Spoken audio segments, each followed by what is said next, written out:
Gandalf vivía en Valinor antes de ir a la Tierra Media, y lo que casi nadie sabe es quién era entonces y que estuvo a punto de no salir de allí. El relato que vas a escuchar forma parte de una colección de 3 que abarca todo el origen de Gandalf, desde su etapa de Valinor cuando se llamaba Olorin, hasta el trayecto que lo llevó a la Tierra Media y sus primeros 1000 años allí y todo lo que le ocurrió. Adaptado de una forma nueva, nunca antes hecha. Disfruta de esta historia completamente fiel al lore, pero transformado en un relato narrativo y envolvente. Bienvenido a Somnaria. Empezamos con Gandalf, origen y vida en Valinor. Olorin, quien será conocido por los hombres como Gandalf, no siempre fue el sabio que lideró la resistencia contra Sauron. En Valinor, el reino de los Valar, su personalidad choca con las exigencias del mundo, y Manwë, el alto rey de los Valar, tomará una decisión definitiva sobre su destino. Olorin recordó el viento que soplaba al oeste de Valinor, y cómo éste tenía un peso distinto.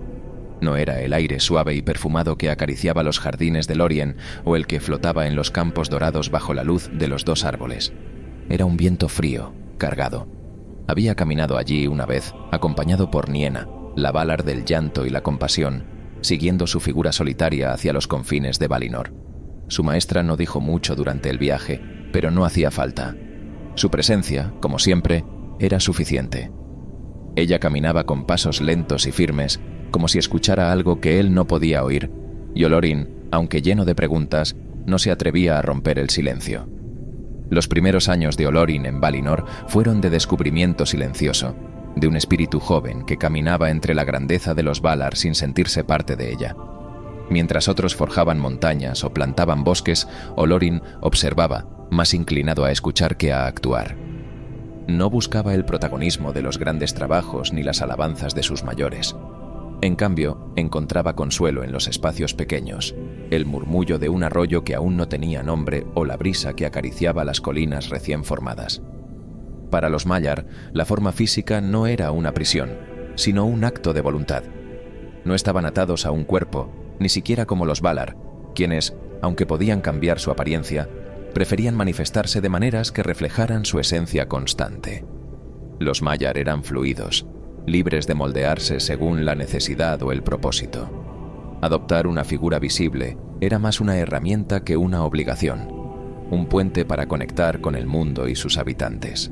Olorin había adoptado muchas formas a lo largo del tiempo que llevaba en Valinor, desde que decidieron bajar, algunas más definidas que otras. A veces era una presencia apenas perceptible, una sombra que solo se sentía en el borde de la conciencia.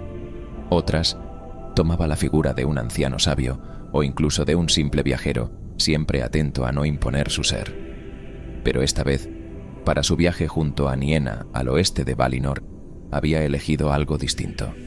Se había mostrado como un hombre joven, con una apariencia serena pero vigorosa. Su cabello, oscuro y ligeramente despeinado, caía sobre sus hombros en mechones suaves, como si el viento lo hubiese acariciado constantemente. Su rostro era limpio, con rasgos armoniosos que no llamaban la atención por su belleza, sino por una calma innata que irradiaba confianza. Su vestimenta también era sencilla, una túnica de lino blanco que fluía como el agua, ceñida a la cintura con un sencillo cordón de cuero. Los pies descalzos eran deliberados, no por falta de preparación, sino porque quería sentir el suelo, conectar con la tierra que Niena lo llevaba a recorrer. Cada detalle de esta forma había sido pensado para acompañar a Niena en su viaje, no como un igual en poder, sino como un apoyo silencioso. Ella necesita a alguien que camine a su lado, no que la eclipse, pensó. Elegiste bien, dijo Niena de repente.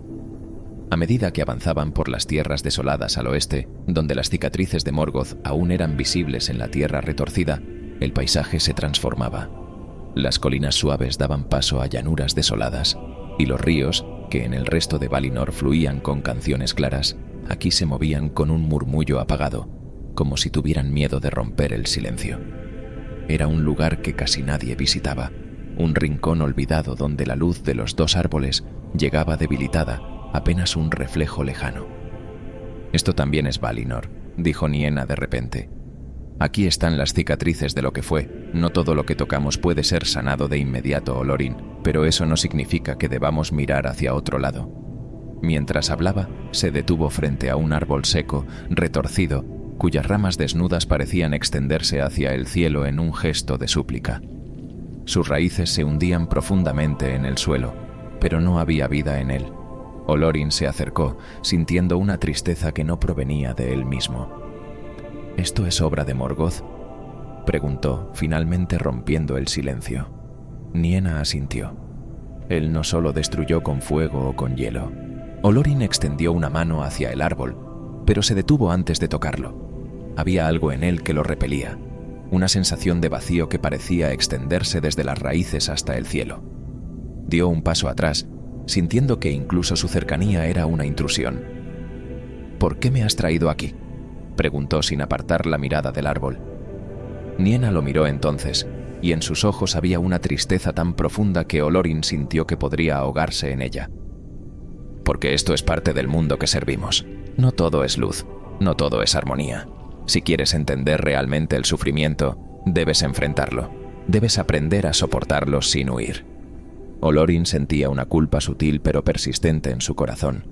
Cada vez que inspiraba a alguien, aunque fuera con un pensamiento fugaz, una visión breve de valor o esperanza, algo dentro de él le decía que no tenía derecho a hacerlo. No tengo el poder de decidir por ellos, ni siquiera de mostrarles el camino. ¿Y por qué no?, dijo Niena de pie detrás de él. Porque eso no me corresponde, respondió él sin volverse. ¿Qué derecho tengo yo de influir en sus pensamientos? Lo que hago, lo hago desde las sombras, porque no debo ser como él. ¿Te refieres a Morgoth?, preguntó Niena, adelantándose hasta quedar junto a él. Su tono no era de reproche, sino de genuina curiosidad. ¿Crees que influir en el mundo te convierte en alguien como él? Olorin asintió, aunque sus palabras tardaron en llegar. Morgoth trató de moldear Arda a su imagen, de imponer su voluntad, y en ello sembró ruina. Si yo intento guiar, ¿qué diferencia hay? ¿Cómo sabré que no estoy haciendo lo mismo, escondiendo mi orgullo detrás de una máscara de compasión? Niena dejó escapar un suspiro suave y se sentó a su lado, con sus manos descansando sobre el regazo. Durante un momento miró el agua del estanque, como si también buscara respuestas allí. No hay compasión en el orgullo, Olorin. Lo que Morgoth hizo no fue influir, fue dominar. Él no dejaba espacio para la elección, solo para la obediencia. Tú, en cambio, nunca has buscado imponer tu voluntad. Lo que temes no es el daño que podrías causar, sino el poder que sabes que podrías ejercer. Eso, querido Olorin, es lo que te hace diferente. Él no respondió, pero sus manos se cerraron en puños sobre sus rodillas. Niena lo observó con paciencia, como quien contempla el curso lento de un río, sabiendo que eventualmente llegará a su destino. ¿Crees que eres como los demás Maiar?, continuó ella. ¿Que tus dones no son distintos? Olorin, no te equivoques. No todos podrían caminar entre los elfos como tú lo haces, dejándoles apenas un susurro de consuelo y esperanza. No todos tienen la humildad de quedarse en las sombras y aceptar que lo que siembran tal vez nunca será reconocido. Pero eso no significa que sea correcto, insistió Olorin. ¿Y si un día me equivoco? ¿Y si mi influencia lleva a alguien por el camino equivocado? No podría soportar causar daño, ni siquiera con la mejor intención. Niena inclinó ligeramente la cabeza, con una expresión mezcla de tristeza y ternura. Ese miedo que sientes es lo que te hace especial, Olorin. Otros, en tu lugar, actuarían sin detenerse a pensar en las consecuencias, pero tú te preocupas. Y eso te da algo que incluso muchos Valar carecen: equilibrio. No confundas el temor con una falta de propósito. Si te niegas a actuar por miedo a equivocarte, estarás permitiendo que el mal se expanda sin oposición. Olorin bajó la mirada. No sabía qué responder. Las palabras de Niena resonaban en su interior, pero el peso de sus dudas seguía anclado en su corazón. Escucha, Olorin, continuó ella, colocando una mano suave sobre su hombro. El mundo es vasto y sufre. Algún día necesitará de ti más de lo que imaginas. No para que lo controles, no para que lo moldee tu voluntad, sino para que seas una chispa de esperanza en medio de la oscuridad. No huyas de ese llamado por miedo a ser como Morgoth o como Sauron. Tú no eres ellos y nunca lo serás. El Maya cerró los ojos, dejando que las palabras calaran profundamente. Sabía que Niena tenía razón, pero aceptarlo era una lucha que aún debía librar dentro de sí mismo. Se levantó lentamente, con la mirada fija en el horizonte. Tal vez algún día lo entenderé, pero no hoy. Olorin solía detenerse en los campos de Valinor, dejando que las luces alternas de los dos árboles le empaparan la piel, mientras pensaba en lo extraño que era aquella tierra, perfecto, eterno, pero inquietantemente distante de todo el resto del mundo. Valinor, el reino bendecido, no había sido creado por capricho. Era una fortaleza erigida contra la sombra, un refugio que los Valar, los poderosos guardianes del mundo, habían moldeado tras descender. Cuando llegaron, aquel lugar era caótico, una vasta extensión de tierras heridas por las cicatrices de las primeras luchas contra Morgoth, el primer señor oscuro.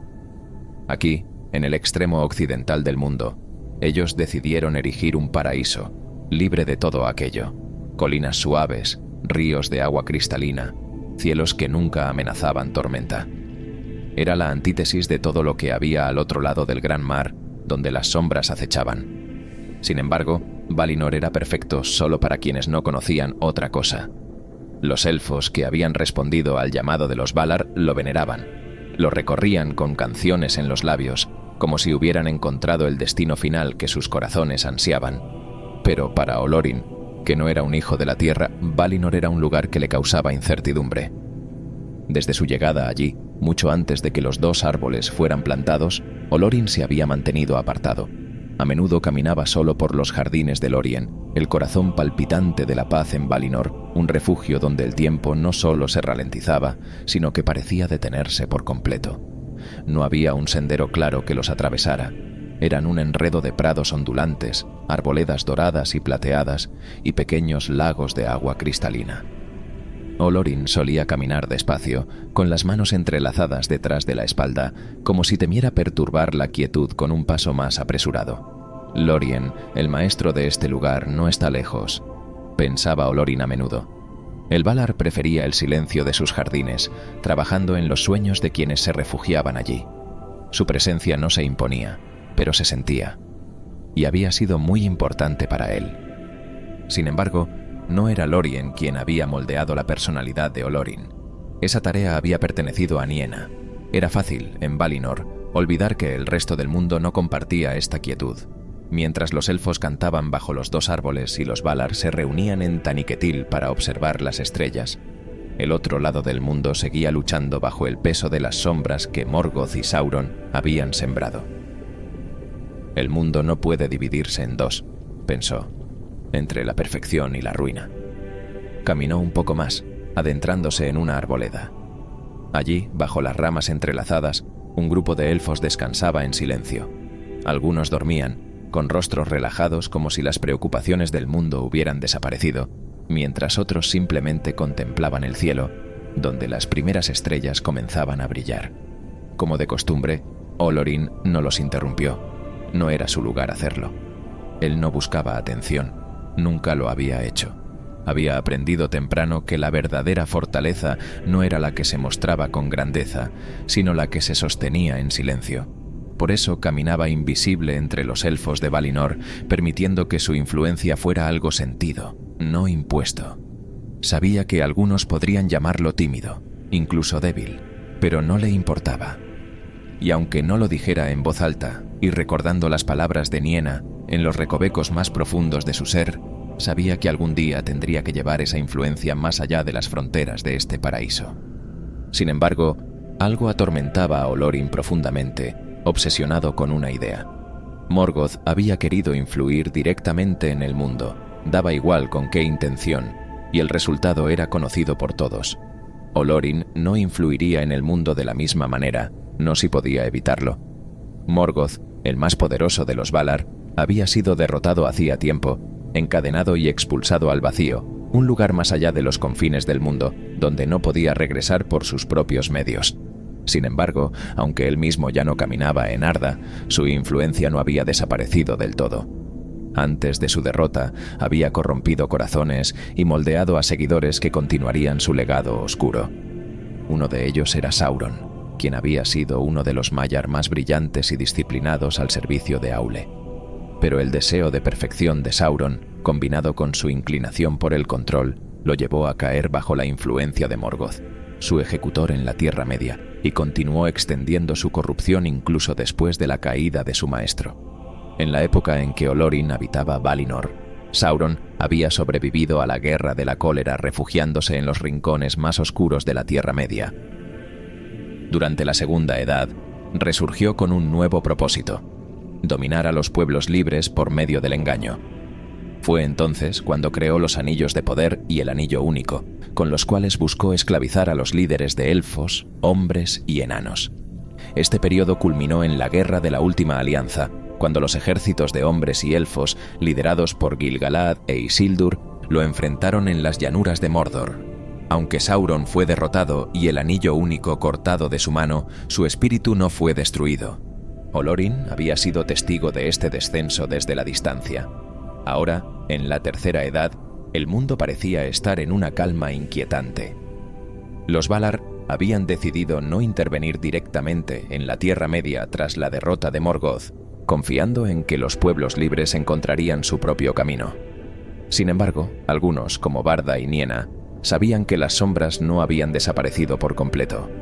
Los rumores del regreso de Sauron, en una forma más débil pero aún peligrosa, ya comenzaban a llegar a Valinor.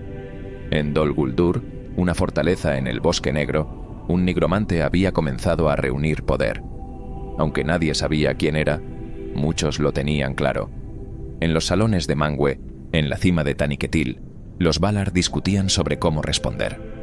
Mandos insistía en que la oscuridad era el destino inevitable de un mundo imperfecto. Lórien, siempre sereno, sugería que el descanso y el tiempo podían curar incluso las heridas más profundas.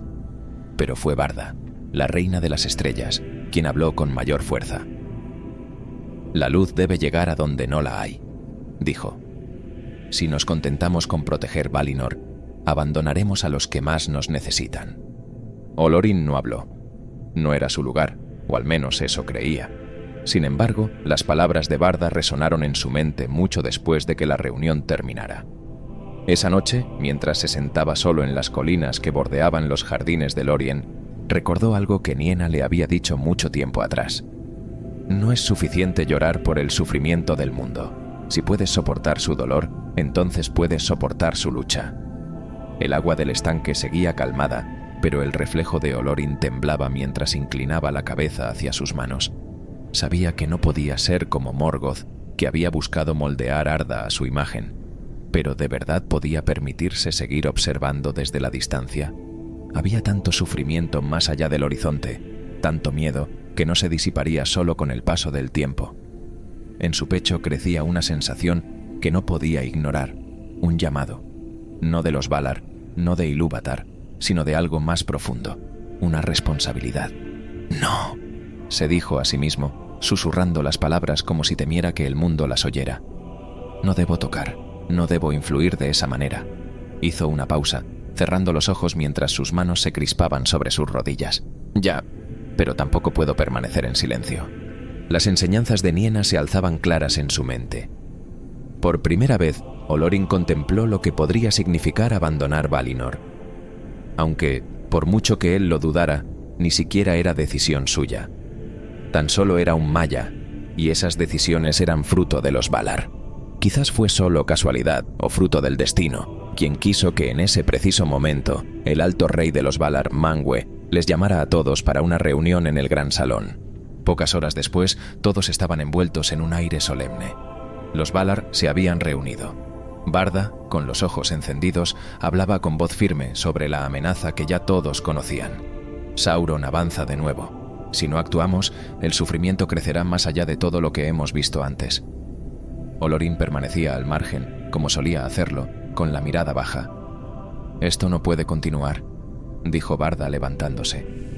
«Han llegado a las tierras del este, incluso en el sur. No podemos ignorarlo más». Mandos dejó escapar un leve sonido. «El destino de la Tierra Media no nos pertenece, hermana. Hemos intervenido antes, y mira cómo terminó. Morgoth no es el único culpable de lo que ocurrió», espetó Barda. «Lo que está sucediendo ahora no es destino, es la consecuencia de nuestra inacción». Olorin apartó la mirada, incómodo. Manwë, desde su trono en el centro, levantó una mano y el silencio cayó como una sábana sobre la sala. «No podemos intervenir directamente», dijo, con tono sereno pero cargado de autoridad. «Eso está claro. Pero tampoco podemos ignorar lo que está sucediendo. Debemos enviar guías, espíritus que caminen entre los pueblos libres, que los inspiren, los ayuden, pero sin gobernarlos, sin imponer». «¿Guías?», musitó Mandos. «¿Te refieres a los Istari?». Los murmullos se extendieron entre los Valar. Olorin sintió que algo helado se le asentaba en el pecho. Manwë asintió. «Espíritus que adopten una forma humilde, que caminen con ellos como iguales, no para forzar el destino, sino para ayudarlos a encontrarlo». Los nombres comenzaron a surgir. Kurumo, el futuro Saruman, fue el primero al que mencionaron. Era el más astuto y disciplinado. Aywendil, a quien conocerían como Radagast, fue el segundo seleccionado.